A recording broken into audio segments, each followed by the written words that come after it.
कहते हैं कुछ जीतें आंखों से नहीं, विश्वास से हासिल होती हैं। राजस्थान के रेगिस्तान में रहने वाला रोहन नाम का एक लड़का था। बचपन से उसकी आंखें थोड़ी कमजोर थीं। ब्लैक बोर्ड धुंधला दिखता, क्रिकेट खेलते हुए गेंद दिखाई नहीं देती और शाम के समय वह अक्सर रास्ता भटक जाता। एक दिन वह अपने पिता के साथ बाजार जा रहा था। धूल उड़ रही थी, सूरज तेज था और उसकी नजरें बेचैन होकर सब कुछ देखने की कोशिश कर रही थीं। तभी रोहन एक पत्थर से ठोकर खाकर गिर गया।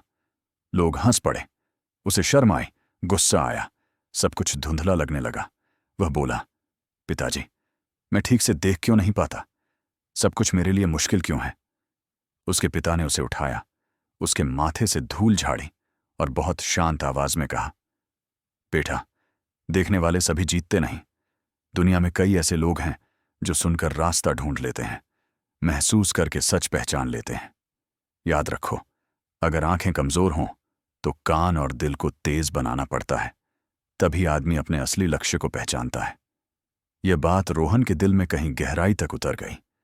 उसने दुनिया को दूसरे तरीके से महसूस करना शुरू किया। हवा की आवाज, कदमों की गति, दूर से आती किसी जानवर की भनक। धीरे धीरे उसकी सुनने की शक्ति इतनी गहरी हो गई कि वह बिना देखे कई चीजों का अंदाजा लगाने लगा। और कई साल बाद जब वह मंच पर खड़ा होकर एक सफल संगीतकार बना तो उसने हजारों लोगों के सामने कहा, लोग कहते हैं मैं कम देखता हूं, पर असल में मुझे दुनिया ज्यादा सुनाई देती है और कभी कभी सुनना ही सबसे बड़ी ताकत बन जाता है। रोहन की कहानी आपको किसी और की याद दिलाती है? हां, उस महान योद्धा की, जिसने सुनकर लक्ष्य भेदा, जिसने आवाज को दिशा बनाया और जिसने युद्ध भूमि में ऐसा चमत्कार किया जिसे आज दुनिया शब्द भेदी तीर की सिद्धि कहती है। नमस्कार दोस्तों, स्वागत है आपका किताब कथा में। आज हम बात करेंगे पृथ्वीराज चौहान, शब्द भेदी तीर के मास्टर की।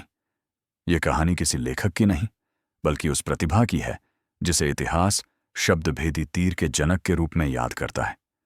कहानी शुरू होती है एक बच्चे से नहीं, बल्कि एक जागरण से, उस पल से जब एक बालक पहली बार महसूस करता है कि वह केवल राजा बनने के लिए पैदा नहीं हुआ, बल्कि एक दास्तान बनने के लिए आया है। दिल्ली और अजमेर के राजवंश में जन्मा यह बालक बचपन से ही तेज, जिद्दी और अजीब सा बेचैन था। दूसरे राजकुमार जहां खिलौनों से खेलते, वह लकड़ी की तलवार लेकर पहरेदारों की नकल करता। बाकी बच्चे घोड़ी पर चढ़ने से डरते और वह इतनी छोटे कद में भी घोड़ी की पीठ पर खड़ा हो जाता। राज्य के बुजुर्ग कहते, इसमें कुछ तो है, यह साधारण बालक नहीं है। उसके गुरु महर्षि भंवर सिंह उसकी आंखों में यह बेचैनी पहचान चुके थे। एक दिन वह उसे किले के मैदान में ले गए। वहां सैनिक तीरंदाजी का अभ्यास कर रहे थे। गुरु ने कहा, राजन, क्या जानते हो कि राजा बनने के लिए सबसे बड़ी चीज क्या चाहिए? बालक बोला, तलवार की शक्ति। गुरु हंस पड़े, तलवार शोर करती है, पर इतिहास तीर की खामोशी में लिखा जाता है। पृथ्वीराज के मन में कुछ जागा। खामोशी, दिशा, निशाना, यह सब उसे आकर्षित कर रहा था। गुरु ने उसे धनुष दिया। यह धनुष साधारण था, लकड़ी का, हल्का सा, इतना कि एक बच्चा भी संभाल सके। बालक ने तीर चढ़ाया, पहली बार छोड़ा, निशाना चूक गया। दूसरी बार फिर चूका, तीसरी बार थोड़ा नजदीक। बालक झुंझला गया। गुरुजी, निशाना इतना मुश्किल क्यों होता है? गुरु ने कहा, क्योंकि तुम देखने पर भरोसा कर रहे हो, और जो केवल आंखों पर भरोसा करता है वह सच्चा योद्धा नहीं बन सकता। आज तुम दुनिया को आंखों से देखते हो, कल तुम्हें इसे मन से देखना होगा। अगले दिन गुरु ने एक अलग आदेश दिया, आंखें बंद करो। बालक चौंक गया। गुरुजी, बिना देखे निशाना कैसे लगाऊंगा? गुरु गंभीर हुए। दिखाई देने वाली हर चीज पर निशाना कोई भी लगा लेता है, पर जिसे तुम देख नहीं सकते उसे जीतना ही महानता है। पृथ्वीराज ने आंखें बंद की। चारों ओर की आवाजें तेज हो गईं। हवा का बहना, पत्तों का हिलना, किसी सैनिक का कदम, कहीं दूर मोर की पुकार, और अचानक उसे लगा कि लक्ष्य बोल रहा है, अपनी दिशा, अपनी दूरी, अपनी ध्वनि से। उसने तीर छोड़ा।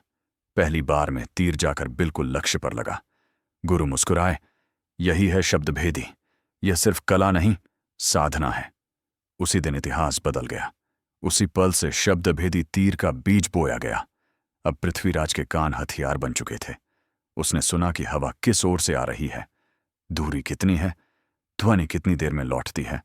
धीरे धीरे वह घोड़े पर बैठकर भी वही कर सकता था। आवाज सुनो, दिशा पहचानो, तीर छोड़ दो। सैनिक उसे देखते तो कहते, यह बालक नहीं, ध्वनि का जादूगर है। बुजुर्ग कहते, जब यह बड़ा होगा कोई इसे रोक नहीं पाएगा। और महर्षि भंवर सिंह कहते, तुम्हारा असली युद्ध उन चीजों से होगा जो दिखाई नहीं देती, राजनीति, विश्वासघात और नियति। दिन बीते। पृथ्वीराज जवान हुआ। अब उसका शरीर तलवार की तरह तेज, मन बिजली की तरह चौकस और कान बाज की तरह धारदार हो चुके थे। लोग कहते थे कि वह चलती घोड़ी पर खड़े होकर आंखें बंद कर लेता था और सिर्फ ध्वनि सुनकर एक एक तीर ऐसे छोड़ता था जैसे तीर नहीं, किस्मत उड़ रही हो। राजमहल में उसके बारे में दंत कथाएं बनने लगीं। कभी कहा जाता, उसने आंखें बंद करके हवा को भेद दिया। कभी कहा जाता, उसका तीर हवा से बात करता है। लेकिन असली बात यह थी कि वह सिर्फ तीर नहीं चलाता था, वह लक्ष्य को महसूस करता था। यहीं इस अध्याय का अंत नहीं होता, बल्कि यहां से उस दास्तान की शुरुआत होती है जिसमें प्रेम, राजनीति, युद्ध और अहंकार सब एक ही धारा में बहते हैं। पृथ्वीराज को अभी इतिहास के सबसे कठिन इम्तिहान से गुजरना था, वह इम्तिहान जो उसे अजेय भी बनाएगा और अमर भी। पृथ्वीराज अब वह बच्चा नहीं था जो गुरु की आवाज पर आंखें बंद करके तीर चलाना सीख रहा था। वह अब जवान हो चुका था, लंबा, तेज और अनगिनत योद्धाओं का नेतृत्व करने वाला। लेकिन उसकी असली शक्ति उसके धनुष में नहीं थी। उसकी असली शक्ति थी उसका मन, जो हर चाल को पहले से भांप लेता था, हर दुश्मन की नीयत को पहचान लेता था। लेकिन जीवन के कुछ मोड़ ऐसे होते हैं जहां बल नहीं, भावनाएं परीक्षा लेती हैं, और पृथ्वीराज की जिंदगी में ऐसा ही मोड़ अब आने वाला था। दिल्ली और अजमेर के राज्य उसके नेतृत्व में चमक रहे थे। उसके साहस, उसके फैसलों और उसकी दया का असर प्रजा के दिलों पर साफ दिखाई देता था। लोग उसे सिर्फ राजा नहीं, एक रक्षक मानते थे, और सैनिकों के दिल में तो उसका नाम सुनते ही उत्साह की लहर दौड़ जाती थी, क्योंकि वे जानते थे यदि पृथ्वीराज साथ है तो जीत बिल्कुल पास है। इसी समय उसकी जिंदगी में प्रवेश करते हैं दो लोग, एक उसका हृदय और एक उसकी आत्मा। पहले आते हैं चंद बरदाई। चंदा कवि था, पर उससे कहीं बढ़कर था। वह पृथ्वीराज का दर्पण था। जब सब उसकी जय जयकार करते, चंदा उसे सत्य का रास्ता दिखाता। जब सब उसकी ताकत के गीत गाते, चंदा उसे उसकी कमजोरियों का एहसास कराता। दोनों की दोस्ती ऐसी थी जो समय और हालात से प्रभावित नहीं होती। पृथ्वीराज जब किसी निर्णय में उलझ जाता तो वह चंदा से बस एक ही सवाल पूछता, तुम बताओ, क्या मैं सही हूं? और चंदा अक्सर एक ही जवाब देता, सही और गलत परिस्थितियों पर नहीं, मन की नीयत पर निर्भर करते हैं, और तुम्हारी नीयत साफ है, इसलिए चिंता मत करो। दूसरा प्रवेश होता है संयोगिता का। संयोगिता को लोग राजपुताना की चंद्रमा कहते थे। उसकी सुंदरता में सौम्यता थी, लेकिन उसकी आंखों में एक तीखी आग थी, विद्रोह की आग, स्वतंत्रता की आग। वह राजकुमारी थी जो परंपराओं को तोड़ने से नहीं डरती थी। वह युवती थी जो प्यार को छुपाने में नहीं, उसे अपनाने में विश्वास रखती थी। पृथ्वीराज ने जब पहली बार संयोगिता को देखा तो उसे लगा जैसे रेगिस्तान में कहीं अचानक एक सरोवर दिख गया हो, शांत, गहरा और मन को खींच लेने वाला। कहते हैं सच्चा प्रेम दिल में नहीं, आंखों में जन्म लेता है, और पृथ्वीराज के लिए यह सच था। लेकिन संयोगिता, उसने प्रेम आंखों से पहले हृदय में महसूस किया था। वह जानती थी कि पृथ्वीराज में केवल साहस नहीं, संवेदनशीलता है, करुणा है, और वह नीयत है जो उसे बाकी राजाओं से अलग बनाती है। समय बीता, दोनों की भावनाएं बढ़ीं, लेकिन प्रेम जितना सुंदर होता है उतना ही खतरनाक भी, क्योंकि प्रेम का असर सिर्फ दो लोगों तक सीमित नहीं रहता, वह राजनैतिक सरहदों तक पहुंच जाता है, जहां हर भावना एक युद्ध का कारण बन सकती है। फिर आता है वह स्वयंवर, जिसे इतिहास कभी भूल नहीं सकता। महल सजा हुआ था, राज्य के राजा, सेनापति और सामंत पंक्तियों में बैठे थे। सब संयोगिता का हाथ पाने की आशा में आए थे, लेकिन संयोगिता के मन में केवल एक नाम था, पृथ्वीराज। स्वयंवर मंडप में जब वह जयमाला लेकर चली तो उसकी आंखें किसी को खोज नहीं रही थीं, बल्कि किसी के इंतजार में थीं। पिता ने पूछा, तुम किसे चुनोगी बेटी? वह बोली, जिसे मेरा हृदय चुन चुका है।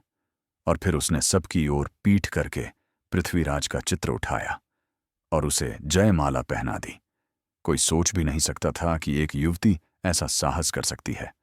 लेकिन वह सिर्फ प्रेम नहीं था, वह विद्रोह था। वह घोषणा थी कि दिल के फैसले राजनीति की चौखट पर नहीं रुकते। जब यह बात पृथ्वीराज तक पहुंची तो उसने वीरता के साथ संयोगिता को उसके महल से उठाया, क्योंकि प्रेम कमजोरों का नहीं, साहसी लोगों का खेल है। लेकिन इस प्रेम का प्रभाव बहुत गहरा हुआ। राजपूताना के कई राजा पृथ्वीराज से ईर्ष्या करने लगे। कईयों ने मन में बदला ठान लिया और यही ईर्ष्या आगे चलकर उसके खिलाफ राजनीति का सबसे बड़ा हथियार बनी। उधर मोहम्मद गौरी अपनी पहली पराजय की आग में जल रहा था। पहली तराइन की लड़ाई में पृथ्वीराज ने गौरी को हराकर उसे अपमानित किया था। गौरी की महत्वाकांक्षा बहुत बड़ी थी। उसके सलाहकारों ने उसे चेताया, भारत को हराना आसान नहीं। वहां के योद्धाओं का साहस किसी भी सेना से ज्यादा घातक है। लेकिन गौरी ने ठान लिया था, जिसने मुझे हराया है उसे मैं चैन से नहीं रहने दूंगा। यहीं से शुरू हुआ राजनीति का खेल। गठबंधन टूटे, गुप्त संदेश चले, दूत छुपकर योजनाएं लाते जाते रहे।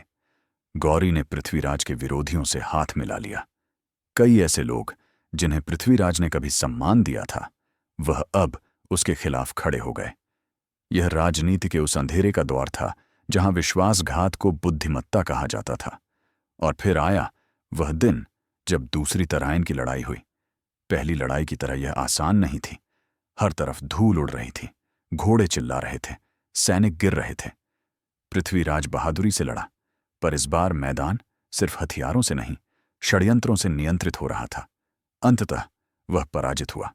राजपूताना का सूर्य डूब गया, सेनाएं बिखर गईं और पृथ्वीराज को कैद करके ले जाया गया। कैद कोई जेल नहीं होती, वह जगह होती है जहां आदमी अपने अंदर से लड़ता है। और पृथ्वीराज के लिए यह सबसे कठिन युद्ध था। वह अब राजा नहीं था, वह अब सेनापति नहीं था, वह अब घोड़े पर खड़े होकर तीर चलाने वाला अजेय योद्धा नहीं था। वह एक कैदी था, पर उसके भीतर की ज्वाला अभी भी बुझी नहीं थी। चंदबरदाई उसके साथ था। दोनों अंधेरे कमरे में बैठे रहते, कठोर दीवारें, कम रोशनी और बाहर पहरेदारों की आवाजें। लेकिन इन दोनों की आत्माएं हार मानने वाली नहीं थीं। और पृथ्वीराज जानता था, मैं हारा नहीं हूं, मेरी परीक्षा अभी बाकी है। अंतिम तीर, अंतिम सांस, अंतिम इतिहास। कैद की ठंडी दीवारें किसी भी इंसान की हिम्मत को पिघला सकती हैं। लेकिन पृथ्वीराज चौहान उन लोगों में से नहीं था जिनकी आत्मा हालात देखकर टूट जाए। मोहम्मद गौरी ने उसे एक अंधेरे कक्ष में डाल दिया था, जहां रोशनी उस तरह आती थी जैसे किसी बुझते दीपक से आखिरी लौ फूटती हो। पर उस अंधेरे में भी पृथ्वीराज की आंखें नहीं, उसकी सुनने की शक्ति सक्रिय थी। वही शक्ति जो उसे शब्दभेदी तीर का जनक बनाती थी। चंदबरदाई भी उसके साथ कैद में था। दोनों अक्सर चुप रहते, क्योंकि कभी कभी चुप्पी ही सच्चाई समझा देती है। लेकिन वो चुप्पी टूटती थी जब चंदा हल्की सी आह भरकर कहता, राजन, यह अवस्था, यह अपमान, यह आपके लिए नहीं बना। पृथ्वीराज हल्की मुस्कान के साथ कहता, योद्धा की परीक्षा कहीं भी हो सकती है, महल में, रणभूमि में या कैद में भी। लेकिन मैं अभी टूटा नहीं हूं चंदा, अभी नहीं। गौरी अपनी जीत पर गर्व कर रहा था। वह बार बार पृथ्वीराज के सामने आता, उसे अपमानित करता, उसे ताने देता। तुम्हें अजेय कहते थे, तुम्हारे तीर की कहानियां गाई जाती थीं। अब देखो, एक बंदी, एक कैदी, तुम्हारी हालत ही देख लो। पृथ्वीराज चुप रहता, क्योंकि कभी कभी जवाब न देना ही सबसे बड़ा उत्तर होता है। पर जैसे जैसे दिन बीतते गए, गौरी की यह इच्छा बढ़ती गई कि वह पृथ्वीराज की आत्मा को तोड़ दे। वह चाहता था कि पृथ्वीराज सदियों तक याद किया जाए, but as a defeated king. लेकिन इतिहास की अपनी चाल होती है, और कुछ लोग असफलता में नहीं, अंत में अमर होते हैं। एक दिन गौरी ने अपनी सभा बुलाई। वहां उसकी सेना के प्रमुख, सलाहकार और कुछ विदेशी मेहमान बैठे थे। गौरी ने आदेश दिया, आज इस भारतीय राजा को अपमानित करूंगा, आज इसे सबके सामने नीचा दिखाऊंगा। उसने पहरेदारों को बुलाया, इसे ले आओ। पहरेदार पृथ्वीराज को खींचते हुए सभा में लाए। उसकी आंखों पर पट्टी बंधी हुई थी।